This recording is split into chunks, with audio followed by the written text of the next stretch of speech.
Yo, yo, you know what time it is. Hey, we about to do it, y'all. Come on, hey, you know what time it is. Hey, cause we gon' move it, y'all. Hey, it's the best, yo. The best feel, the moment. Alors, si c'était pas trop long les discours, moi je suis assez indulgent avec les discours longs parce que je me dis que c'est des gens qui ont besoin de s'entraîner. Là c'était court. Donc bonsoir, je suis Franck Janin, bienvenue chez AlgoSup, dans les locaux d'AlgoSup. Je vais présenter l'école en 2 petites secondes. On est une école d'informatique dite nouvelle génération. Qu'est-ce que ça veut dire nouvelle génération? Ça veut dire à la fois qu'on s'adresse à une nouvelle génération d'élèves qui n'ont pas les mêmes attentes que leurs aînés. Et puis on a aussi une nouvelle façon de faire dans la pédagogie. On est peut-être plus à l'anglo-saxonne, beaucoup plus pragmatique. Il se trouve qu'on ne vient pas du monde de l'éducation, qu'on vient du monde des logiciels et des startups. Ceci explique peut-être cela. Donc, AlgoSup a été cofondé par Eric Archevêque, Natacha Boez et moi-même.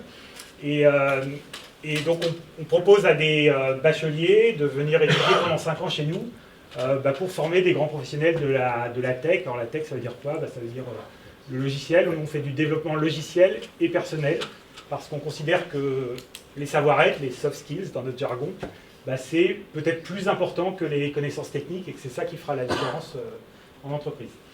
À partir de cette année, on va aussi ouvrir un executive programme, donc un programme qui s'adresse à des professionnels et qui pourront venir sur place, assister à des interventions de nos profs qui viennent du monde entier sur des sujets très pointus. Le 4 novembre, par exemple, avec un prof grec, on va faire du gaming, en tout cas de la gamification et du serious game, c'est-à-dire utiliser les choses qui fonctionnent bien dans les jeux vidéo pour rendre vos applicatifs plus addictifs, plus intéressants.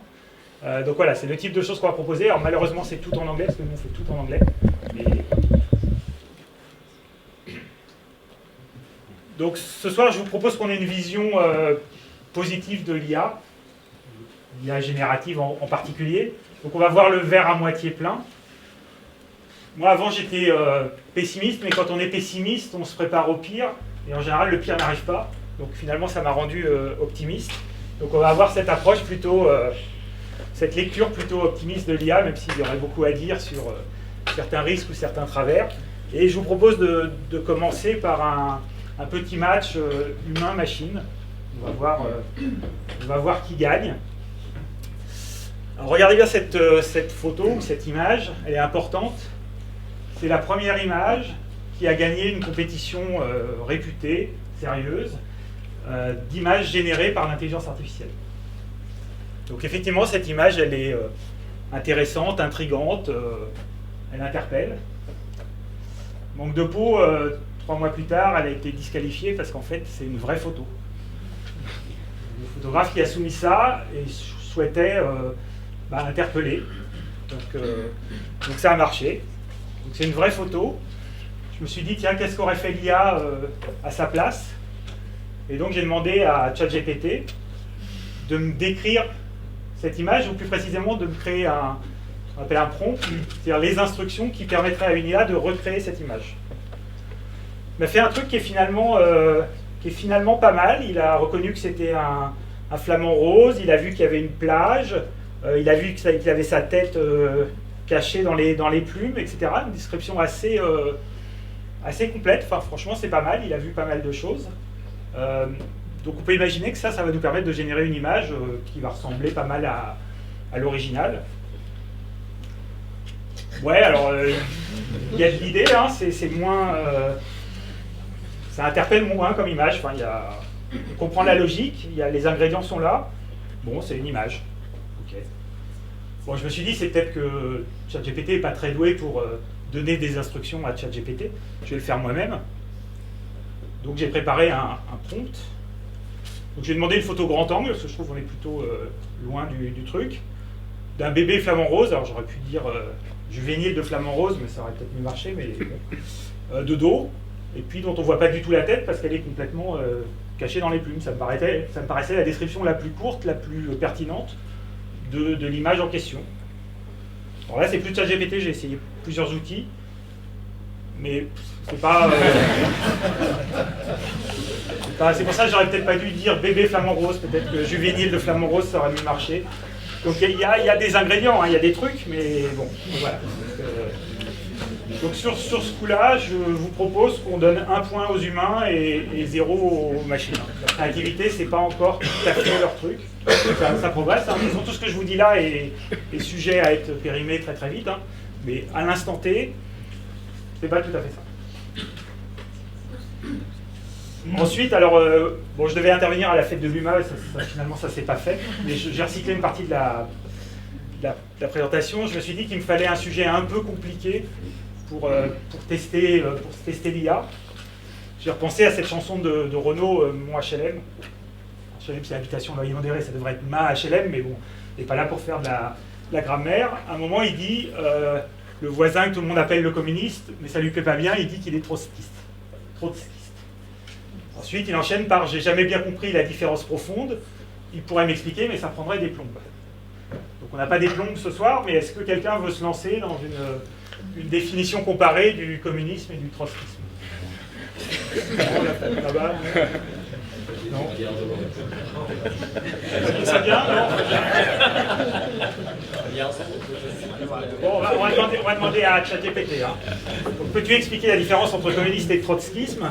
Le communisme est une idéologie politique visant à abolir la propriété privée et instaurer une société sans classe, tandis que le trotskisme est une version du communisme développée par Léon Trotsky, prônant la révolution permanente et l'opposition au stalinisme. Franchement, c'est pas mal.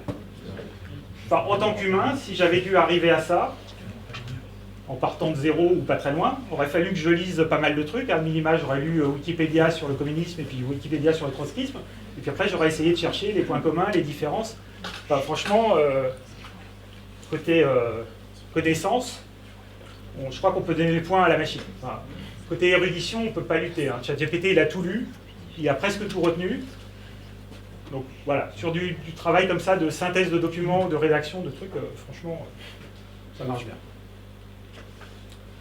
Bon, un truc où je me dis les humains ont peut-être quand même un avantage, c'est l'humour.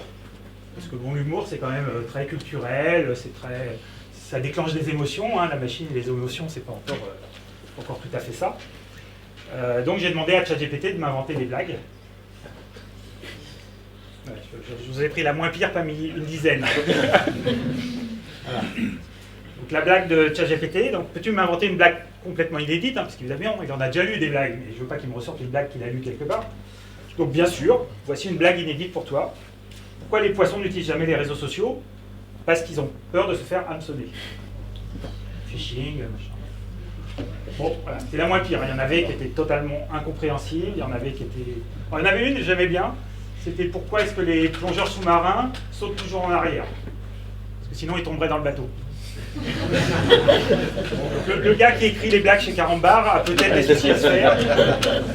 Mais pour les autres, je pense qu'on a quand même un peu de marge de manœuvre. Donc moi je mettrais le point aux humains. Je ne sais pas ce que vous en pensez, mais... Voilà. Donc c'est pas mal, on fait un peu la course en tête. Humain 2, machine 1. Après je me suis dit, il y a un sujet qui a quand même un domaine où la machine a fait des progrès incroyables sur peut-être les 10 dernières années. La traduction automatique, ça existe depuis longtemps, mais on s'y prenait autrement depuis qu'on fait ça avec vraiment des langages des modèles de langage larges, des LLM. Ça commence à super bien marcher. Donc je me suis dit, là, pour la piéger, il va falloir que je trouve un truc un peu subtil, quoi. Parce que pour traduire, ouais, ok, traduire. Un truc un peu subtil. Donc je me suis rappelé d'un truc mémotechnique qu'utilisent les sexologues. Je ne sais pas s'il y a des sexologues dans la classe, dans la salle, pardon, dans la classe. Il y a des médecins, mais je ne sais pas, il n'y en a pas de sexologues. Les sexologues, ils disent le sexe c'est MMS. Donc à 20 ans, c'est matin, midi et soir. À 40 ans, c'est mardi, mercredi, samedi. À 60 ans, c'est mars, mai, septembre. Et à 80 ans, c'est mon meilleur souvenir. J'ai 54, hein, si vous voulez faire. Ça va être les mardis du mois de mars. Donc j'ai utilisé plusieurs outils, dont DeepL, qui est réputé être le meilleur outil de traduction. Alors oui, ils traduisent.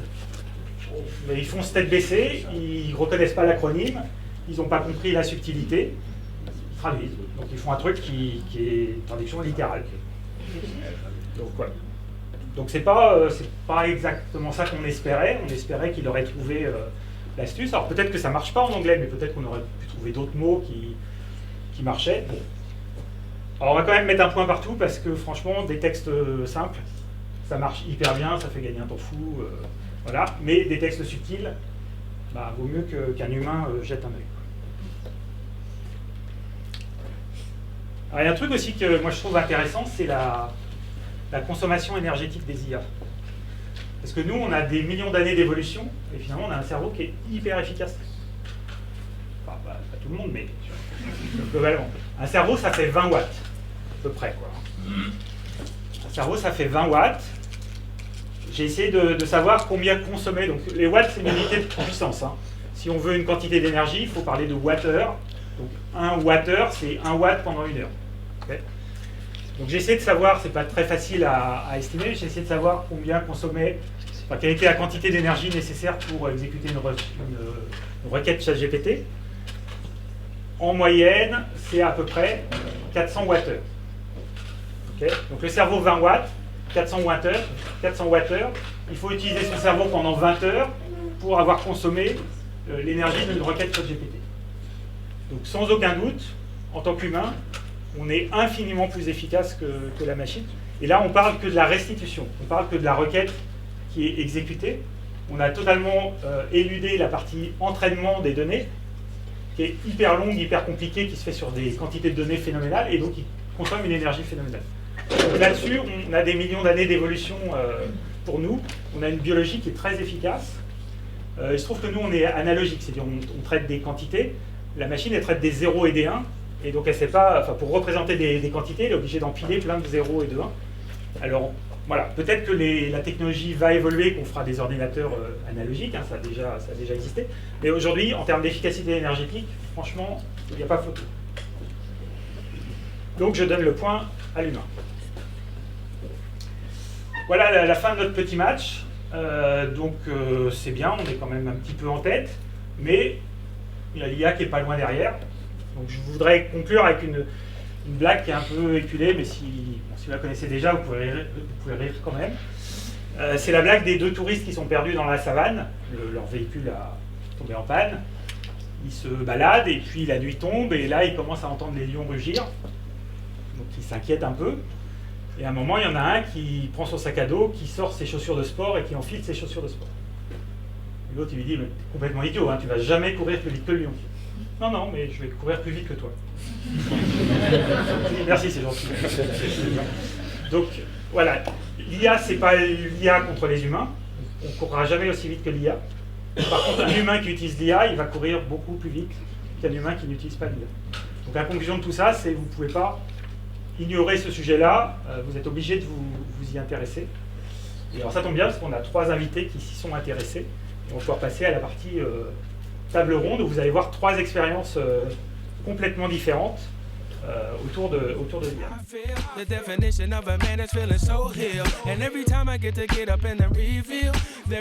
Je veux bien qu'on commence par Vera, parce que Vera, je trouve que ton parcours est intéressant, parce que tu es une experte du café. Oui, c'est ça. Comment on passe du café à l'intelligence artificielle? Alors, il y a un très long chemin, mais je vais pas expliquer tout ça ce soir. Je suis experte en filière café. En 2016, je décide de créer, on va dire, une étude sur la valorisation des coproduits du café.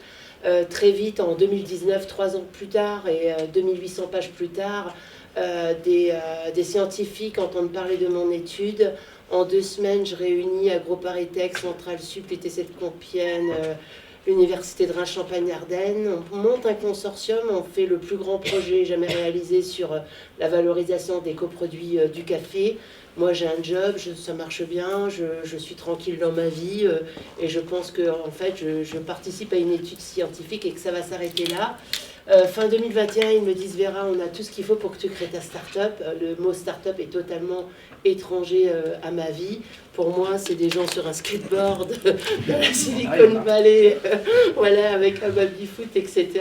Donc, en l'espace de 2 semaines, je me décide, parce qu'un des scientifiques, qui est un des plus renommés en chimie verte, me dit, si toi, tu pars dans cette start-up, alors je te suis. En mars 2022, on crée donc une start-up qui s'appelait Vera. À la base, c'était valorisation, environnement, recherche, application. Le truc trop compliqué, ça rentrait même pas sur le truc du chéquier. Donc, Et 2 ans plus tard, pour faire très vite, notre start-up, donc on extrait des molécules à haute valeur ajoutée du marc de café et on transforme son résidu en biomatériaux pour en faire une véritable alternative au plastique.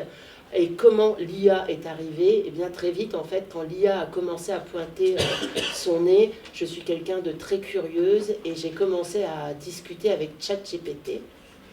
Et j'ai commencé à lui poser des questions sur les formulations que je confrontais à mon associé scientifique en lui disant mais t'as vu, il y a ça, il y a ça. Il me dit arrête, ça c'est non, c'est pas possible, c'est de l'IA.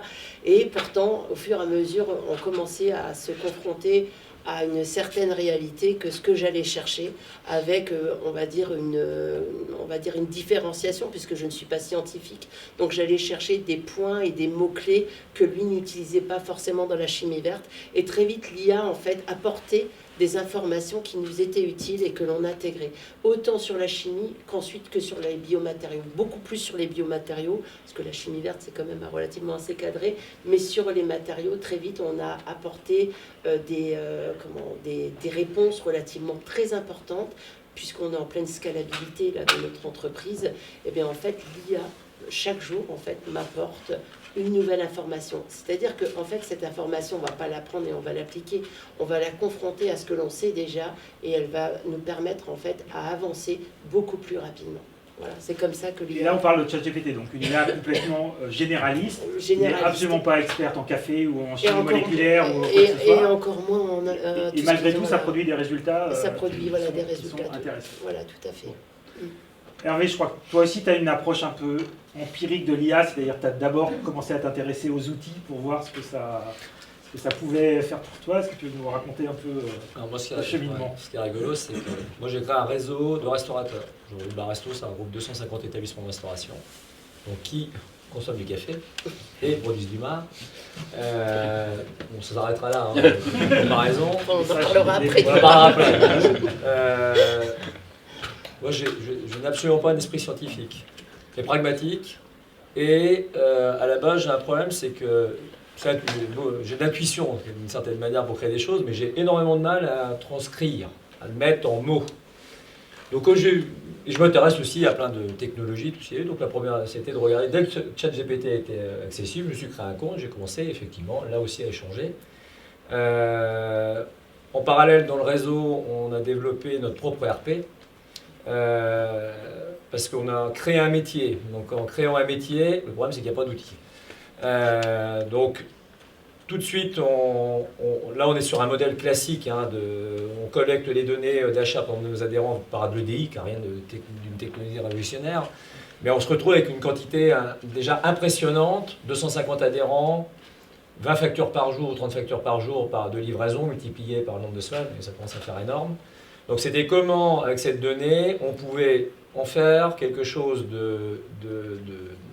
d'intéressant pour négocier, juste pour mieux négocier les prix. Donc là, c'était déjà de regarder comment on pouvait traiter ces milliers et milliers de données pour dire Pareto, 20-80, des achats en scanné immédiatement de nos adhérents, et là on a amélioré la performance de négo 50%. Donc aujourd'hui, c'est rentré dans notre outil, c'est traité automatiquement, ça ressort pour les négociateurs, les données clés. Après, la deuxième partie, c'est plutôt lié à la stratégie.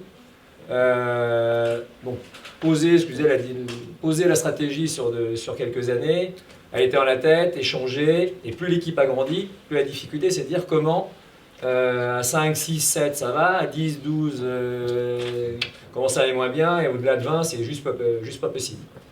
Et là, en 2 mois, on a écrit toute la stratégie, il y a 75 pages avec tout le plan stratégique, tout projeté, sur juillet et août, sachant qu'il y a les vacances. Donc en 2 mois, ce qu'on n'aurait certainement jamais pu produire. J'aurais jamais été capable de produire ça, clairement, d'écrire ce qu'il a écrit. Enfin, ce qu'on a écrit. Sur le on, il y a ChatGPT. Ouais, voilà, ce que l'on a écrit. Ouais. Donc ça, c'est ces 2 grosses parties. Après, automatiquement, on m'a parlé de Claude. Donc aujourd'hui, moi, je préfère travailler avec Claude, par exemple, sur certaines choses, mais il ne retient rien. Donc dès que tu as fini une conversation, faut repartir à zéro. Après, faire des PowerPoint, c'est emmerdant. Il y a Gamma. Au fur et à mesure, c'est de rentrer, d'élargir. Et en fin de compte, c'est de gagner du temps. Moi, le premier truc, c'est gagner du temps pour travailler moins, en tout cas mieux. Donc effectivement, pour moi, c'est moi augmenter. Mais ça n'a rien d'intelligent. C'est un autre. Alors ça, on va passer des heures sur qu'est-ce que c'est. Ça n'a rien d'intelligent. En tout cas, il ne faut pas prendre pour argent comptant. Et c'est un vrai dialogue, il faut apprendre. Ce que je note, c'est que c'est donc un outil de productivité Ouais. qui fait très clairement gagner du temps, mais que ce n'est pas un outil qui est complètement autonome. Il va falloir le guider, le superviser. Et il y a cette interaction homme-machine qui est indispensable. Donc c'est vraiment un partenaire dans une équipe qui va compléter l'équipe. C'est une panoplie d'assistants. Et là, l'assistant achat, par contre, c'est effectivement, on a augmenté la capacité et donc la productivité et donc la performance de l'entreprise qu'on l'aurait pas, enfin, dans le temps, on l'aurait fait. Et on a gagné, c'est plus que des mois, c'est en années. Je pense là-dessus. Je vais me décaler un peu pour voir Victor. Victor, toi, tu as un métier très sérieux, tu es médecin nucléaire. Je suis médecin nucléaire, donc Voilà. je fais de l'imagerie médicale. Voilà. Donc c'est mon métier Moins empirique, Voilà, normalement. mon métier ressemble un peu à un radiologue. Moi, je fais de la scintigraphie du TET scanner. Et en fait, moi, je suis dans une place où, en gros, les cliniciens m'envoient des patients parce qu'ils ont une question. Et moi, je dois produire du diagnostic à la base avec mes images. En gros, ça consiste à lire des scanners et des images par dizaines et dizaines toute la journée. Et c'est assez fatigant. Il y a pas mal de pression aussi parce qu'il ne faut pas se tromper. Il y a des impacts thérapeutiques qui peuvent être majeurs. Si on rate une progression sur un cancer, par exemple, et que le patient, du coup, il va peut-être avoir un arrêt de sa chimiothérapie. Et, voilà, donc c'est des informations critiques et qu'on doit vraiment produire par dizaines toute la journée. Et c'est vrai que aujourd'hui, on voit arriver des intelligences artificielles qui peuvent, je pense qu'ils vont à terme pouvoir nous remplacer complètement là-dessus. Parce que l'analyse d'images, bon ça c'est les machines le font depuis longtemps, mais jusqu'à aujourd'hui, elles avaient beaucoup de mal à rapprocher une image qu'elles ont analysée, où elles ont segmenté des lésions, à les rapprocher d'un diagnostic. Mais petit à petit, en fait, avec les LLM, en fait... Les modèles de données larges, je ne oui. sais pas comment dire en français. Donc ChatGPT et consorts. Alors, en fait, les IA vont pouvoir lire des milliers, voire des millions de scanners et de comptes rendus qui ont été produits en face, en fait, le compte rendu qui explique ce que disait l'image. Et elles vont pouvoir s'enrichir de quasiment tout ce qui va être fait dans le monde, quoi, pour tous les médecins qui existent. Et donc à terme, on va se retrouver face à des IA qui auront vu des millions et des millions de cas, et donc qui seront forcément beaucoup plus savantes que n'importe quel médecin, qui ne pourra même pas avoir vu 1% de ce qu'a vu cette IA. Et donc ouais, c'est quasiment tout un métier qui risque de disparaître. Alors, je pense qu'il faudra toujours qu'il y ait l'humain à un moment qui puisse peut-être paramétrer 2-3 choses ou faire la communication entre le patient et la machine. Mais je crois que tu as 38 ans, donc tu es plutôt au début de ta carrière pour un médecin. Comment tu vois l'évolution dans les années à venir? Parce que l'analyse d'image, ok, la machine va le faire, ouais. Mais être médecin, c'est aussi l'empathie, c'est aussi traduire la technologie aux patients, etc. Est-ce que même ça, tu penses que la machine à terme va pouvoir le faire? Je pense qu'elle va pouvoir le faire à terme, oui. Je pense qu'elle va pouvoir le faire. Donc,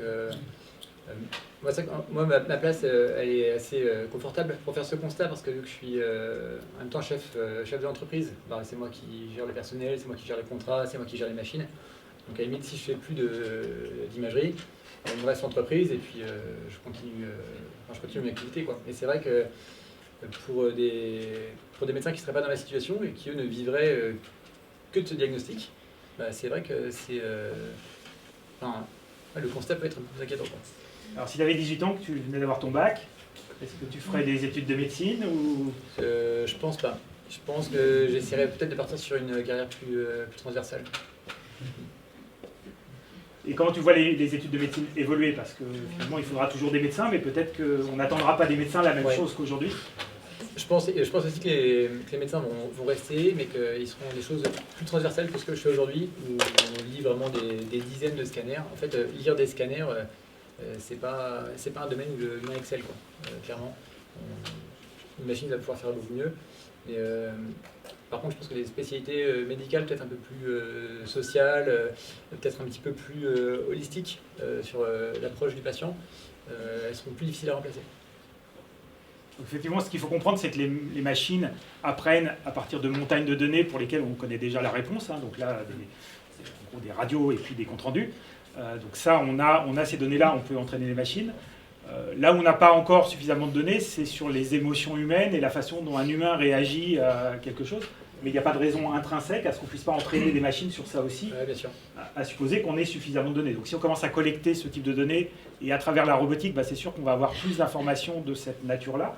Il n'y a pas de raison que la machine n'y arrive pas, c'est qu'une question de temps et de quantité de données finalement.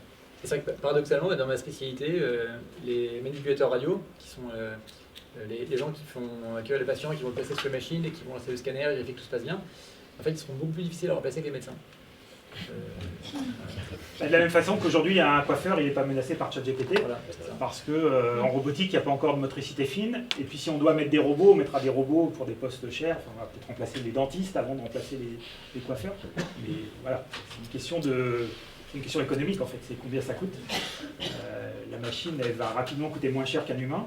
Et puis la machine, elle ne prend pas de vacances, elle n'est pas malade, elle n'est pas fatiguée, elle se trompe, enfin, elle est plus constante, quoi. C'est vrai que moi, dans le fond, je suis quand même plutôt content de ce développement. Parce que c'est vrai que lire des dizaines de scanners toute la journée, voilà, ça fait 10 ans que je le fais, mais ça va encore. Mais je pense que dans 10 ans, je commence à en avoir un petit peu marre. Ouais. Si on revient à Vera, comment tu vois le futur de l'IA, toi? C'est-à-dire, donc on a compris ce que ça faisait pour toi aujourd'hui. Qu'est-ce que tu attends de l'IA pour la suite? Alors, ce que j'attends, puis j'aimerais juste rebondir sur ce que tu as dit, parce que l'IA, en fait, je ne citerai pas le nom du laboratoire pharmaceutique, mais j'ai eu une discussion avec un laboratoire pharmaceutique. En gros, aujourd'hui, on va passer de 10 ans à 5 ans la recherche pour un même médicament. Voilà, ça c'est... donc, et quand on connaît l'évolution, en fait, de l'IA, on se dit que la recherche va énormément progresser grâce à cela. Donc certes, il va y avoir des métiers qui vont disparaître, mais les avancées en fait de la science vont être tellement fortes et tellement incroyables que de toute façon, il y aura d'autres métiers, de nouveaux métiers qui se créeront. Et il y a ce côté holistique aussi où l'humain devra toujours être présent parce que les gens vont aller plutôt aujourd'hui plus faire du yoga que d'aller chez le médecin aussi. Il y a toutes ces choses-là, tout ce lifestyle qui va se mettre en place parce que peut-être que l'humain aura un peu plus de temps que de faire 70-90 heures au travail comme parfois on le fait quand on est entrepreneur, quoi. Donc voilà. Pour l'IA, nous concernant, oui, ça va avancer de plus en plus puisqu'on s'industrialise, on a un labo chimie d'ici 2025 et on est en train de, actuellement, avec donc une autre start-up donc, qui est aussi qui fait partie en fait du groupe DevPoint, on est en train d'intégrer un outil interne qui va optimiser en fait et qui va concentrer toutes les ressources, qu'elles soient scientifiques, qu'elles soient de l'ingénierie industrielle, qu'elles soient sur les ressources humaines, financières, et on est en train de monter un outil interne qui va performer, comme monsieur le disait en fait, et va nous faire optimiser du temps et des tâches qui va nous permettre toujours mieux de progresser.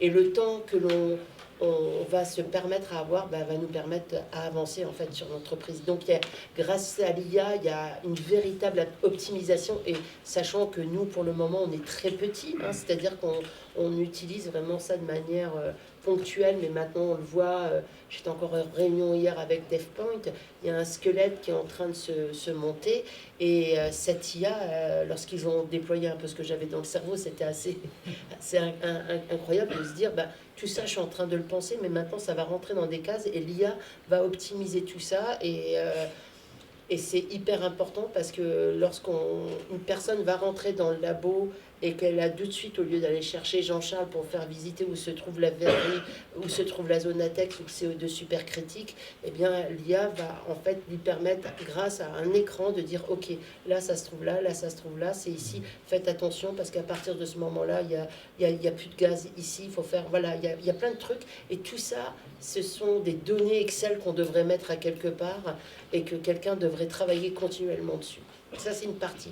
L'autre partie, on a quelqu'un qui s'appelle Roman chez nous, lors d'un hackathon, on a travaillé, pareil aussi, DevPoint, sur cette partie où tous les jours, il fait que de la recherche, de la veille, de la biblio, chercher les brevets pour voir s'il n'y a pas quelque chose qui est sorti qui pourrait ressembler à nous.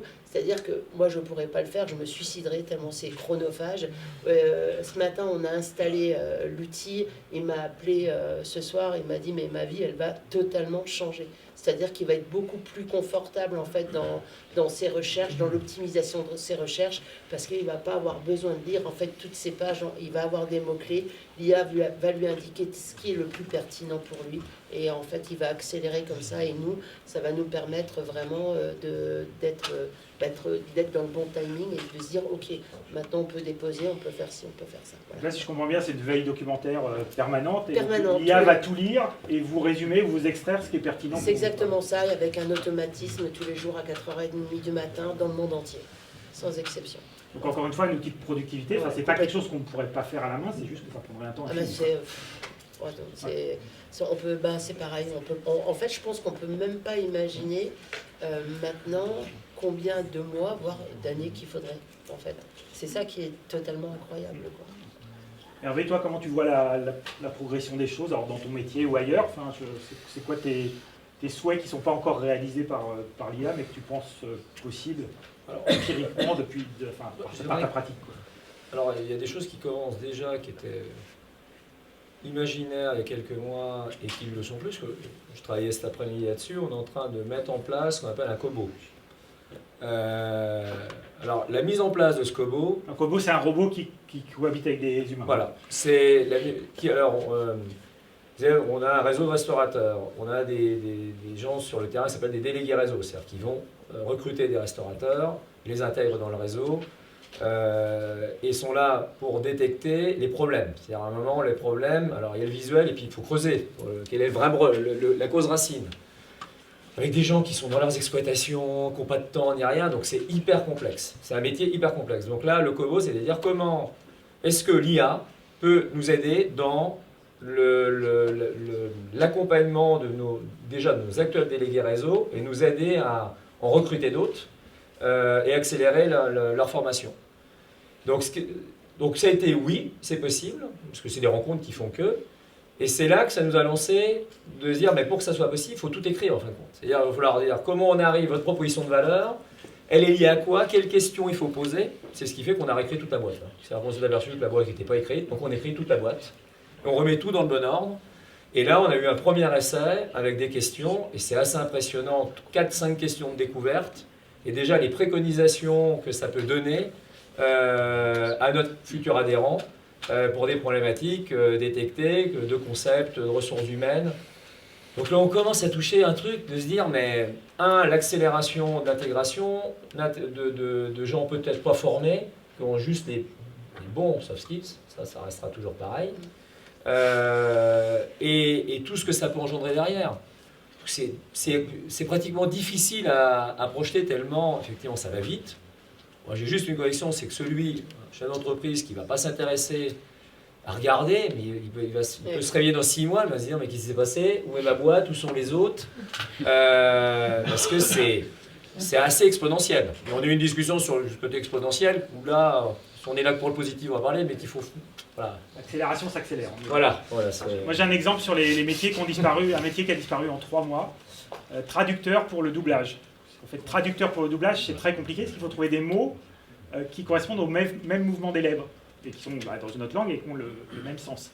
Et donc, c'était des traducteurs très spécialisés, très peu nombreux, très bien payés, et en fait, en 3 mois, ils ont disparu. C'est-à-dire que maintenant, l'IA fait ça très bien, et c'est plus jamais fait par des humains, et ça a pris 3 mois.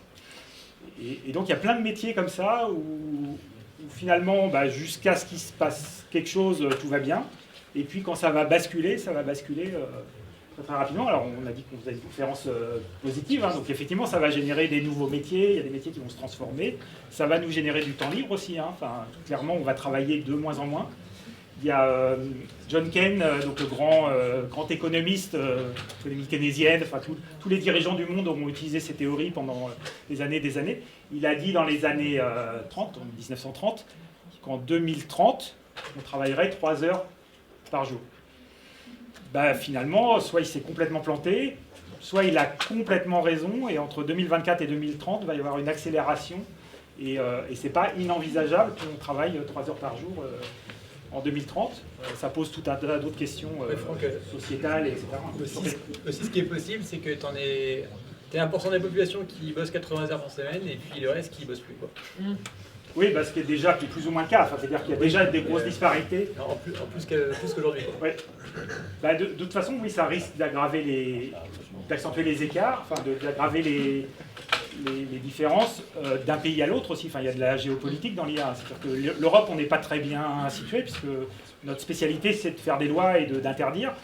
Pendant ce temps-là, les Américains, ils avancent, et les Chinois, ils avancent. Donc, on peut se retrouver aussi dans une position où on a besoin de ces outils, mais ce n'est pas nous qui les maîtrisons. Ça pose des tas de questions de biais, d'accès à la ressource, etc. Enfin, voilà. Peut-être d'ailleurs qu'on peut embrayer, alors, tout en restant positif, au niveau sociétal, enfin, dans votre quotidien, ou enfin, qu'il y a des choses qui vous interrogent ou qui vous inquiètent. Le risque, quand on discutait pour préparer, c'est addictif. C'est sans fin. Tu peux dialoguer sans fin avec cette machine.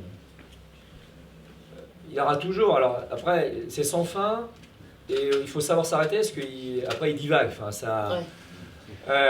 Mais à un moment, c'est sans fin. Et là, je vois, tu te prends au jeu. Là, écrire la boîte, c'était vachement intéressant.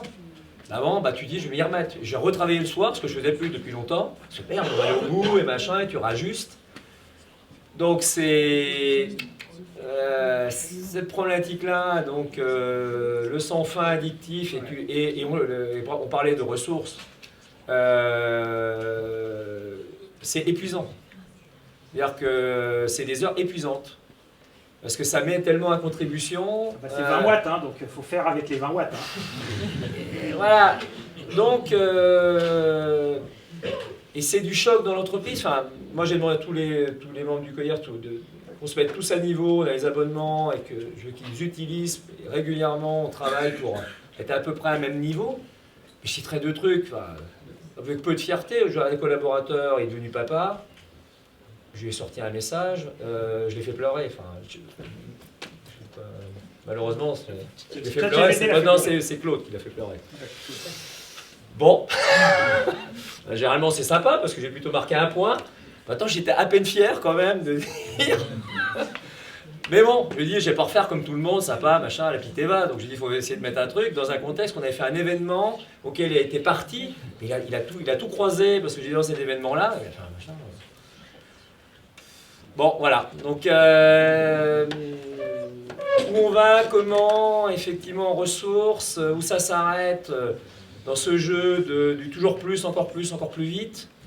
Et comment on va accepter aussi les équipes. Moi, j'ai une équipe de cadres, enfin, jeunes. Enfin, après, sur des activités beaucoup plus terre à terre et autres, on peut aussi vraiment avoir des fossés qui se creusent. Donc, mais c'est des peurs. Enfin, il faut en être conscient, mais ne rien faire et attendre, et dire on va lever tous les risques, faire des lois, des machins, moi je pense pas que ça soit bon pari en tout cas. Et quelqu'un d'autre veut réagir sur cet angle-là? Je ne sais pas comment on est au niveau du temps, vous nous faites signe, hein, si on déborde trop. On peut prendre des questions? On peut vraiment prendre des questions? Et ben voilà, prenons des questions. Donc il n'y a pas de micro, donc allez-y. Qui veut se lancer? C'est toujours la première question qui est compliquée. On peut demander à ChatGPT s'il a une question pertinente, oui. Démissionné par le crédit agricole pour poser la première question. Ouais, c'est truqué. Des comparses. J'ai une question. Merci beaucoup déjà pour l'intervention. J'ai une question sur l'approbation par vos collaborateurs. C'est vrai qu'on entend l'IA fait quand même peur. C'est un sujet qui m'intéresse beaucoup et j'ai tendance à en parler en interne chez nous. Et c'est vrai que j'ai pas eu un très bon accueil. Et on a même appris en d'autres conférences, on disait c'est quelque chose qui doit être réservé aux chefs d'entreprise. On doit en parler entre nous, entre chefs d'entreprise, et pas trop en parler des projets plutôt secrets. Vous l'avez mis en application, est-ce que ça a été bien accueilli dans vos entreprises et est-ce qu'il n'y a pas eu un peu des levées de boucliers La conduite du changement, hein. Chaque nouvelle technologie a cet effet-là. Hein. Alors moi, j'avais une petite alternante que j'ai amenée ici Margot pour lui faire découvrir B-Cube. Quand ChatGPT est arrivé, j'ai vu tout de suite en fait un changement. Elle avait une espèce de patte sur sa com qui me plaisait énormément, qui plaisait à tout le monde. Et du jour au lendemain, le truc change et là je lui dis mais est-ce que vous utilisez ChatGPT? Elle me dit oui. Alors je lui dis non, arrête, parce qu'en fait tu es assez bonne pour faire en fait de la très bonne communication. Et en fait ChatGPT lui faisait un peu sortir des belles choses, mais la langue de bois, quoi, quelque chose de très générique, très générique, ça se voyait. Et ça d'ailleurs c'est quelque chose, moi aussi j'ai passé par la case j'écris par ChatGPT, et en fait quand je recevais les mails de mes partenaires ou des collaborateurs qui les disaient, j'ai dit ça c'est pas lui, ça c'est ChatGPT. et là en fait c'est là où je me suis dit non, j'arrête déjà les mails ou les choses comme ça. Je suis pas enfin je suis née en France mais j'ai pas vécu en France les premières années, j'ai des tares sur les S, tout le monde le sait. Donc, et c'est comme ça qu'on reconnaît mes mails, et j'ai dit non, voilà, j'arrête. Et parce qu'en fait il y a un moment où ChatGPT c'est un peu enjoliveur, c'est-à-dire que les choses sont bien et on voit les mails qui arrivent tout de suite et à quelque part c'est là où ça s'arrête pour moi un petit peu avec ChatGPT, c'est-à-dire que j'estime de mon côté comme de l'autre que les personnes doivent prendre au moins leur temps pour s'adresser à une autre personne. Parce que si on coupe cette communication entre l'humain, on les accepte avec une petite faute par-ci par-là, c'est pas très grave, mais au moins c'est quand même la personne qui a pris le temps pour répondre. Donc voilà, alors je sais pas si ça répond forcément à la réponse de monsieur, mais... La réponse est à la question. Ouais, voilà, ouais, quelque part. Mais oui, l'IA, ça...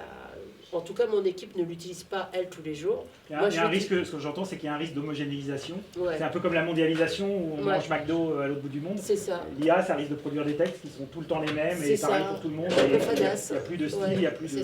C'est ça. Ouais. Mais c'est vrai que pour l'entreprise, par contre, oui, ça apporte beaucoup de choses. Ouais. Nous, pour rebondir, nous, on a plutôt demandé la cartographie de tous les trucs chiants à tout le monde. C'est-à-dire quels sont les trucs emmerdants que vous faites.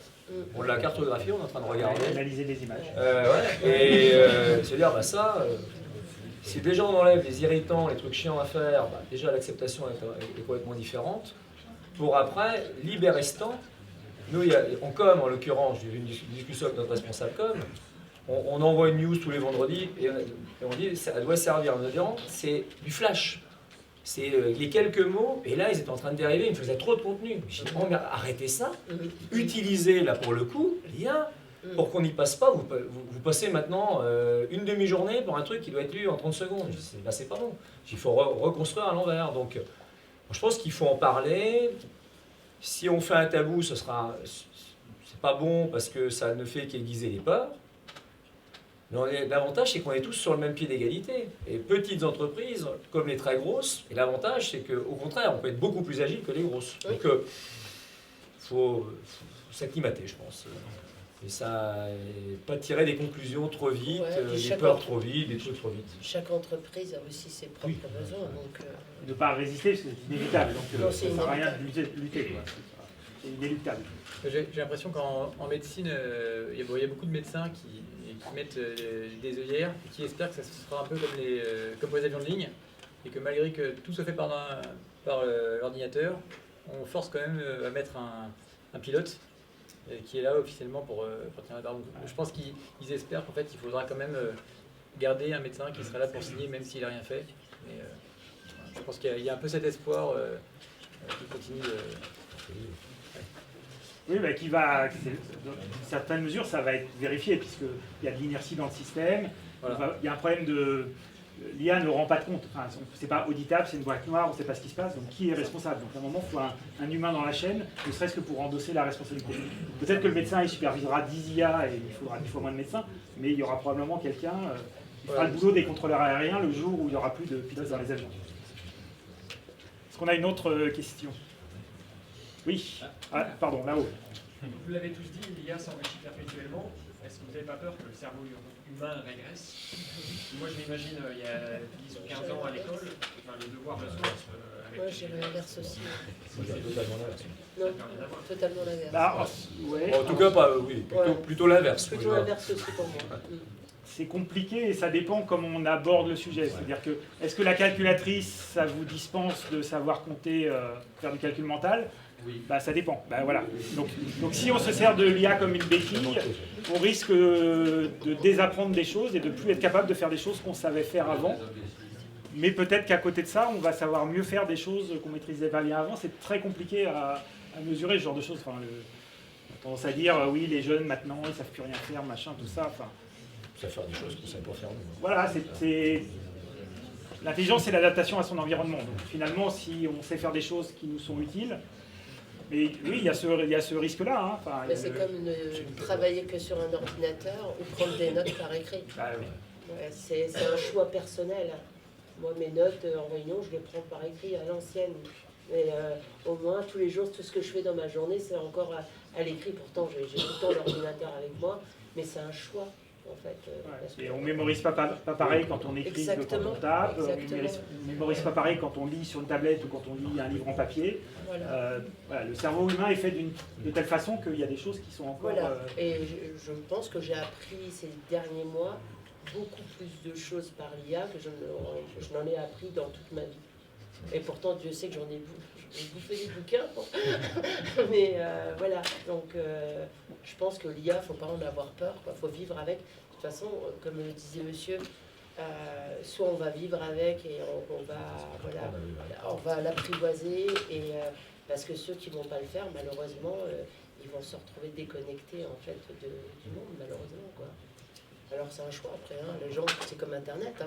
On n'est pas obligé d'avoir un téléphone, on peut vivre comme on a envie de vivre, hein. C'est pas, mais en tout cas dans le monde de l'entrepreneuriat, je vois déjà les différences. Ouais. On parle d'électronisme pour les gens qui ne savent pas se servir des outils Bien sûr, numériques. bien sûr. Voilà, Il suffit pas de savoir regarder, servir l'IA, c'est comme la pas savoir lire. dématérialisation. Google il y a 15 ans. Oui.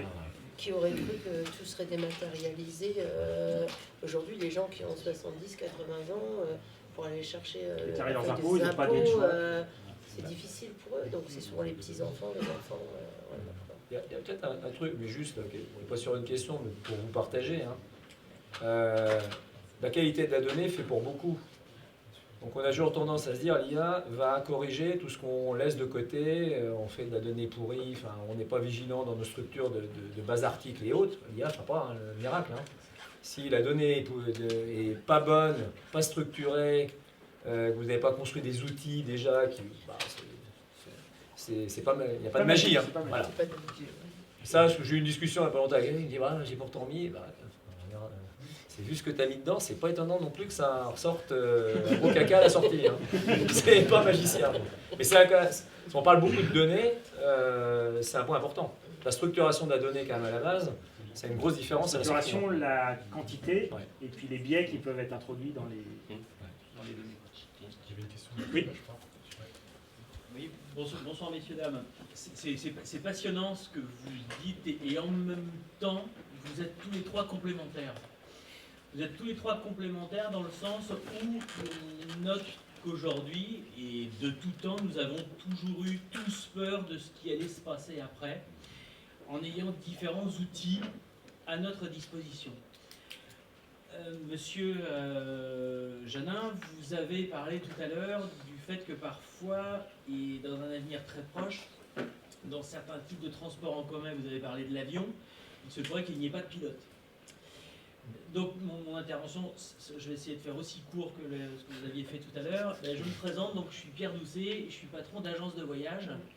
Et je peux vous dire qu'en 2000 ou 2003, quand Internet est arrivé, c'est dit une agence de voyage, c'est comme le H dans Hawaï, ça sert à rien.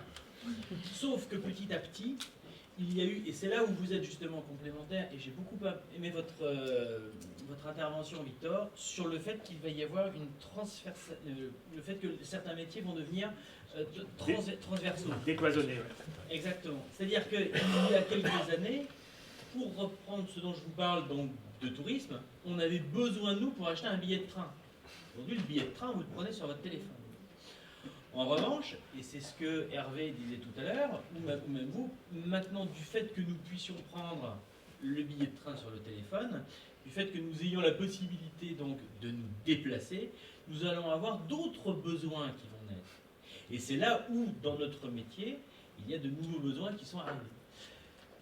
La question que je voulais vous poser justement, et vous pouvez y répondre, j'espère tous les trois, ne pensez-vous pas que c'est tout simplement aujourd'hui la conséquence de ce que nous sommes en train de faire petit à petit, depuis quelques années, avec l'arrivée des réseaux sociaux, c'est-à-dire le fait que nous-mêmes donnions nos propres data, nos propres données, c'est ce que vous disiez il y a 5 minutes, si effectivement on donne, si on nourrit mal notre intelligence artificielle, si nous ne faisons pas un bon prompt, nous n'aurons pas de bon service à la fin. Les agences de voyage dans lesquelles je bosse, Terre d'ailleurs, nous sommes en train de créer une intelligence artificielle à l'attention de nos collaborateurs. Et ça, c'est la deuxième chose. Donc, c'était pour vous, madame, ou tout à l'heure, vous posiez la question avec Margot, qui est intervenante chez vous. L'intelligence artificielle va devenir un outil qui fera en sorte que l'erreur ne soit plus envisageable du tout, puisque les conséquences qui, jadis, n'étaient pas moins majeures qu'aujourd'hui, mais moins graves, ne puissent plus arriver. Donc, ne pensez-vous pas justement que c'est simplement, et je reviens à la question, nous-mêmes qui nourrissons notre intelligence petit à petit, et que justement, on vit une époque formidable. Alors oui, on n'a plus de traducteurs, mais justement, on a des médecins... Pour le doublage. Oui, d'accord, mais il faut autre chose, parce que justement, ils ont appris en LEA des langues étrangères. Donc le fait que, monsieur, vous êtes docteur, vous allez pouvoir faire encore autre chose, c'est passionnant. Aujourd'hui, c'est vrai qu'il est plus facile de soigner, on a du Wi-Fi, il y a des téléphones sans fil, on vit une époque formidable. Et ne pensez-vous pas qu'elle va l'être de plus en plus? C'est ça ma question. Rassurez-nous là-dessus. Alors, la boule de cristal... il est en retraite à 40 ans, donc c'est pas mal. C'est sûr, moi, ce que je pense, c'est que dans le fond, la solution vraiment au désert médical et au problème d'offre de soins, c'est ça. Hein. Et c'est sûr que le jour où on aura ça, il n'y aura pas plus de problème d'accès aux soins. Il faudra juste mettre les machines où il y a besoin. Et voilà, mais après, ça, c'est juste du capital à déployer. Il n'y aura pas besoin de former des mecs pendant 10 ans et au final, qui fassent des burn-out. Moi, où je suis plus, on va dire, cartésienne, c'est que l'humain aura toujours besoin de l'humain. Ça, c'est quelque chose.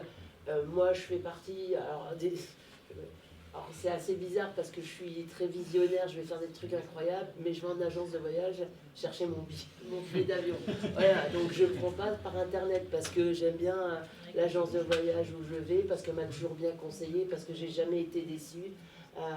Donc il y a ce côté humain qui va perdurer. Et par exemple, il y a une chose aussi qui, moi, un peu aujourd'hui me lasse, parce qu'on se lasse aussi très vite, c'est de voir des images générées par l'IA.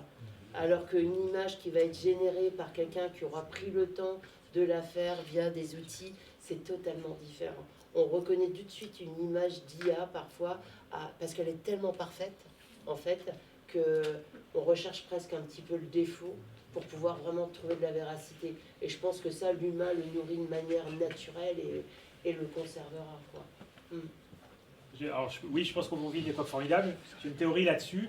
Je pense que, comme pour le fait maison des restaurants, il y aura une réglementation à un moment où il faudra dire ce qui est écrit par une IA, ce qui est produit par une IA, ce qui est produit par des humains, et que nous, en tant que consommateurs, on sera prêt à payer plus cher des contenus rédigés ou créés par des humains. Et c'est juste, voilà, comme dans la restauration, il y a des trucs... les gens, ils ont des chez Métro, ils ont mis ça au micro-ondes, et puis il y a d'autres gens qui font la cuisine. C'est pas la même chose, et ça peut cohabiter. Et c'est là que de nouveaux métiers se créeront aussi. Contrôleur, de vérificateur d'IA pour voir qui l'a vraiment écrit. Monsieur ? Oui, l'IA, on est d'accord, c'est une collecte de données, et donc l'IA se fournit un petit peu partout, et justement rend les données de façon plus rapide, plus claire, structurée, etc. etc. Ne pensez-vous pas, et moi j'ai un petit peu mon avis là-dessus, que tout peut être brutalement arrêté par justement le fait que les données vont être bloquées, c'est-à-dire l'Europe peut-être par rapport au RGPD, et que l'IA va être à un moment bâillonnée ou étouffée dans sa démarche, et qu'elle ne pourra pas restituer toutes ces données. Vous ne pensez pas qu'il y a un moment, vous ne pensez pas que l'Europe à un moment va stopper ce marché de data pour mieux maîtriser et empêcher, comme aujourd'hui, on ne peut pas faire ce que l'on veut Ça dépend de la nature du corpus. C'est-à-dire qu'aujourd'hui, il y a un flou artistique sur qu'est-ce qui a servi à entraîner, par exemple, ChatGPT chez OpenAI, parce qu'ils sont dans la plus pure tradition de la Silicon Valley, c'est-à-dire que c'est plus facile de demander pardon que de demander la permission. Donc ChatGPT a probablement lu tous les livres, alors qu'ils n'avaient aucun droit d'accès sur ces textes-là. Et quand OpenAI est en train de lever 50 milliards de dollars pour continuer son développement, il y a probablement une part de ça qui est prévue pour rémunérer les auteurs de ces contenus-là. Donc c'est un peu comme à l'époque où les sites pirates de musique donnaient accès à tout, et puis finalement ça s'est structuré, il y a des plateformes, maintenant on paye pour la musique en ligne, le streaming, mais les maisons de disques connaîtront jamais les heures de gloire qu'elles ont eues dans les années 80, etc. Donc il va falloir trouver une façon de rémunérer les auteurs qui servent à entraîner l'IA, et aujourd'hui, très honnêtement, ça a été un peu pillé, même si c'est dans la zone grise. Donc c'est un débat économique, c'est-à-dire qu'à partir du moment où il y a des gens qui sont prêts à produire des données, à les vendre à des gens qui entraînent de l'IA avec, il y aura des données. Après, est-ce que c'est exhaustif? Il y a des domaines où l'IA est pas très bon, parce que le corpus n'existe pas. C'est des domaines trop spécialisés, il y a trop peu de données, et ça ne marche pas très bien. Donc il y a un équilibre qui va se trouver. Moi, je n'entends pas sur la partie économique, j'entends sur la partie de justement pouvoir aller chercher les infos que l'on souhaite. C'est-à-dire que aujourd'hui, on peut très bien auditer le contenu d'un site, on peut très bien aller sur Paper, savoir toutes les informations comptables, etc. etc. Donc ça nous fournit énormément d'informations et très rapidement. Le jour où justement il y aura comme les anti-spam qui bloquent les mails, quand il y aura des filtres qui vont empêcher l'IA d'aller chercher ces informations pour vous les restituer, l'IA n'aura plus du tout la même puissance. Sauf s'ils ont acheté aux éditeurs les droits de lire les bouquins. C'est qu'une histoire d'argent. Il y a un bras de fer qui vient de s'instaurer au moment du lancement de l'iPhone 16. Oui. Apple a décidé d'enlever toutes les fonctions d'IA de son téléphone pour l'Europe. Parce qu'ils veulent établir le rapport de force avec Bruxelles. Vous nous régulez, on ne vous file pas les fonctionnalités. Et c'est les consommateurs qui vont juger. Nous, en tant que consommateurs, est-ce qu'on préfère donner des données et avoir accès à des fonctionnalités, ou est-ce qu'on veut protéger?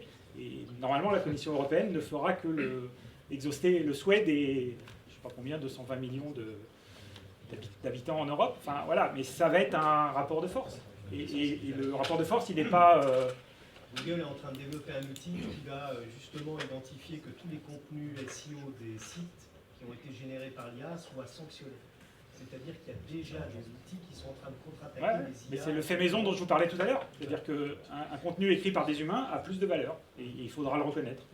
Après, il y a un coup on utilise si on va se nourrir à l'extérieur pour aller chercher de l'info, ou si il y a plein de modèles d'entreprise. Donc on dit qu'une bonne partie, c'est nos données, elles restent chez nous, et on augmente, on amplifie nos résultats. C'est avant tout nos propres données. Donc là, c'est bien chez nous, en l'occurrence. Les données de santé, c'est pareil. Voilà. Elles existent. Et nous, on a beaucoup plus d'effets immédiats et de performance sur nos données, en l'occurrence. Là, c'est beaucoup plus performant que sur un peu la donnée prise sur Internet. Nous, par exemple, en médecine, par exemple, je ne sais pas si dans 10 ans, ça sera éthique de dire qu'un scanner n'a pas été relu par Google Scanner, quoi. Ouais.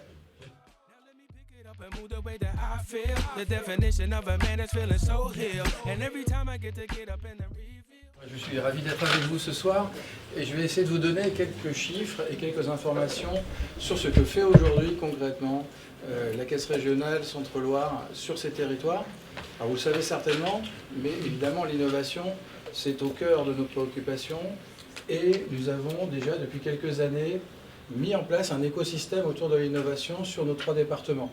Alors comment? On a une équipe d'à peu près une dizaine de personnes qui se structure autour de villages. Alors vous en connaissez un aujourd'hui, évidemment, c'est le B-Cube de Vierzon, avec lequel on est avec des partenaires. Donc, pour vous donner un ordre d'idée, on est à peu près avec 90 partenaires aujourd'hui sur les 3 départements. Nous avons B-Cube de Vierzon, nous avons également le village Baïséa qui est à Nevers, nous avons Georgia, j'ai vu Maria tout à l'heure, donc je la salue au passage, de Bourges. Nous avons également à Orléans le labo et la Green Labo. Donc vous voyez que le Crédit Agricole Centre-Loire investit et accompagne en fait les startups qui sont sur son territoire. Parce qu'évidemment c'est là où on a notre valeur ajoutée, c'est comment est-ce qu'on peut, au titre de l'innovation, favoriser concrètement l'innovation. Et favoriser concrètement l'innovation, c'est accompagner des projets, des jeunes entreprises pour pouvoir concrètement aller jusqu'au bout. Et puis, on l'espère, en tout cas, il y en a 60 aujourd'hui, ou 70 même, si mes chiffres sont bons, qui ont émané donc, du travail qui s'est fait au niveau de cet écosystème accompagné par le Crédit Agricole. Donc, vous voyez, ce n'est pas neutre, c'est 250 emplois, pour vous donner un ordre d'idée, 70 start-up accompagnés, 250 emplois, et encore un bel avenir devant nous.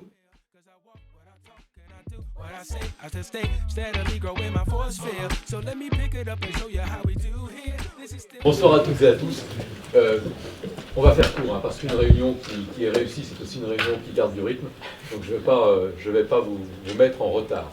D'abord, permettez-moi quand même de vous remercier de votre présence, parce que c'est au Crédit Agricole, en Centre-Loire, on a l'habitude, modestement, mais en y mettant toutes nos forces, d'essayer d'avoir de la relation humaine avec les clients, de construire du lien, d'être présent à vos côtés, et puis d'apprendre ensemble. C'était l'objectif de cette soirée. Merci aux intervenants, je trouvais ça passionnant. C'était extrêmement intéressant. Et l'IA, c'est chez nous aussi un sujet, je vais vous en dire un mot très rapide. Moi, ce qui m'intéresse plus particulièrement, finalement, parce que j'écoutais Hervé Pitot tout à l'heure, et on a tellement de ressemblances, finalement, parce que la banque, c'est un commerce.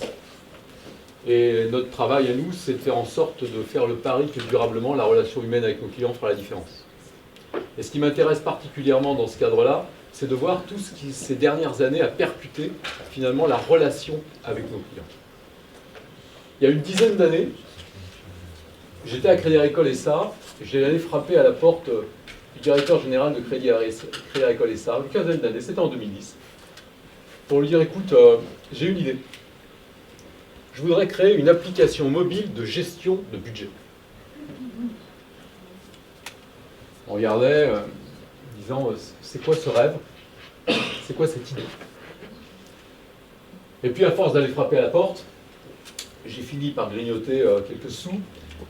Et on a créé, avec quelques camarades, une application de gestion de budget qui s'appelait à l'époque Mon Budget, qui est devenue aujourd'hui Ma Banque, et qui est utilisée par à peu près 7 millions d'utilisateurs chaque jour.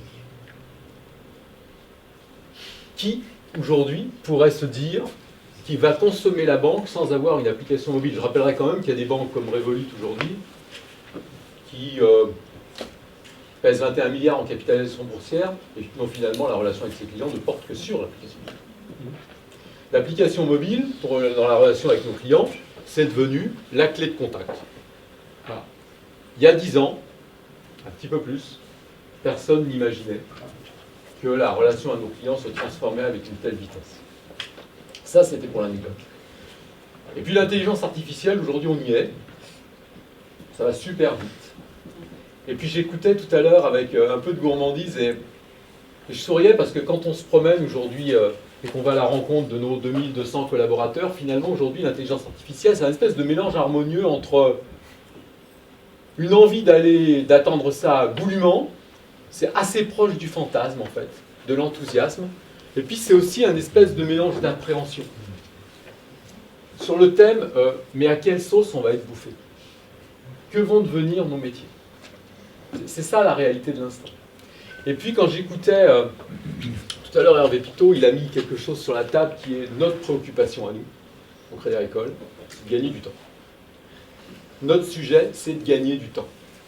On est complètement asphyxié par l'administratif. Vous savez, une banque systémique comme la nôtre, c'est une banque centrale européenne, un CPR qui contrôle tout et nous demande toujours un peu plus en termes de contrôle permanent, relation à nos clients de plus en plus réglementée. D'ailleurs, parfois, vous vous étonnez qu'on vous demande autant de choses. Si c'était nous, on demanderait peut-être un peu moins, mais ça n'est pas que nous. Et donc, on a besoin de gagner du temps, parce que notre boulot, c'est, encore une fois, je le disais tout à l'heure, c'est de construire de la relation durable avec nos clients, c'est de faire en sorte qu'on soit des tiers de confiance incontournables. C'est comme ça que ça existe depuis 150 ans à l'école, on a envie que ça dure. Alors, gagner du temps, c'est intégrer très très prochainement des cas d'usage dans notre quotidien, parce qu'on n'est pas extrêmement en avance, finalement, dans l'intégration d'IA dans la banque. On n'est pas très en avance, mais tout arrive en même temps, ce qui posera d'ailleurs une question d'intégration. Ce qui posera d'ailleurs une question de transformation du quotidien de nos collaborateurs. parce que tout ce qui est de l'ordre de la transformation des entreprises, je l'illustre souvent en disant que demain ne sera plus jamais comme avant. Or, en France, on aime bien la transformation, mais surtout quand c'est chez les autres. Le changement, c'est ça qui nous anime, mais c'est ça qui est complexe. Vous savez, au Crédit Agricole, je dis souvent, quand on demande aux collaborateurs de faire un peu plus, ils grognent mais ils font. Quand on dit aux collaborateurs de faire autrement, c'est un autre exercice.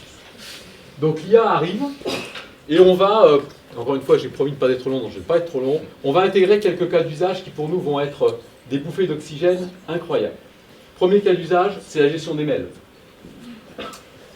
L'ensemble des caisses régionales en France, 39 caisses régionales, c'est 50 millions de mails entrants par an, 70 millions de mails sortants par an.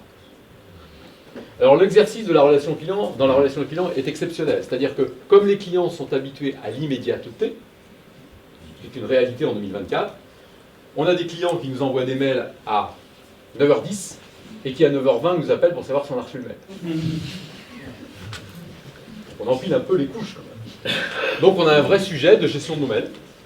On a un vrai sujet de gestion de nos mails, avec accusé réception, ça va sans dire, mais on va tester, on teste déjà dans certaines caisses régionales, on le disait tout à l'heure, une IA qui va être capable d'extraire des mots, qui va être capable de déterminer l'urgence, donc la priorisation des réponses à opérer, qui va être de nature à construire des réponses, et il nous reviendra, et c'est là que l'humain est toujours dans la danse, il nous reviendra parce qu'on fait de la banque, et que ce qu'on répond à nos clients est extrêmement sérieux, il doit être juste, on parlait de la donnée tout à l'heure, il nous reviendra de vérifier que ce qui nous est proposé est juste, cohérent, dans le bon ton.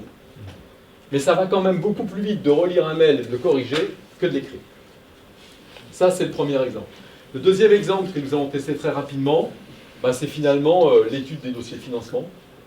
J'arrive d'Agen, et moi j'étais en Aquitaine, on incubait une start-up qui travaille là-dessus. C'est-à-dire qu'on est capable de consolider en quelques secondes une approche, des bilans, et puis d'avoir une approche saine d'un dossier de financement. Et évidemment, ça va sans dire qu'il nous reviendra, collaborateurs du Crédit Agricole, d'avoir le niveau d'expertise pour vérifier que la proposition qui est faite et que l'analyse qui sort est la bonne et qu'elle est juste. Troisième exemple que je pourrais citer, qui m'intéresse très particulièrement, c'est que vous savez, on a des fiches produits dans tous les domaines, dans tout le commerce, et qu'on teste une IA qui va permettre de traduire la fiche produit en mots pour le dire pour le client. C'est extrêmement compliqué, parce que finalement, la relation client, c'est toujours le maillon le plus faible. C'est le dernier kilomètre. Et on s'aperçoit qu'avec une nouvelle génération de commerciaux, conseillers, appelons-les comme on veut, la capacité à sortir des mots de la bouche pour exprimer de façon vulgarisée, compréhensible, pédagogique quelque chose à un client, c'est extrêmement complexe. Autant d'exemples, je pourrais en citer encore d'autres, l'anticipation du risque, c'est quelque chose que nous testons, plein de sujets. Donc ça arrive chez nous. Et pour ne pas être long, moi je reçois ça avec un enthousiasme extraordinaire parce que ça va nous faire gagner du temps. Ce temps-là, ce temps précieux, ce temps utile, ce qu'on veut, c'est le consacrer à nos clients, je le disais tout à l'heure, et en pleine conscience qu'au-delà de tout ce que je raconte, la transformation de nos entreprises va s'inscrire dans un temps long, parce que je crois que les machines iront plus vite que les hommes en termes de capacité à les intégrer et à les digérer. Voilà ce que je voulais vous dire pour ne pas être trop long, et je vous remercie de votre attention. It's the best feel, yeah. It's the best feel, yeah.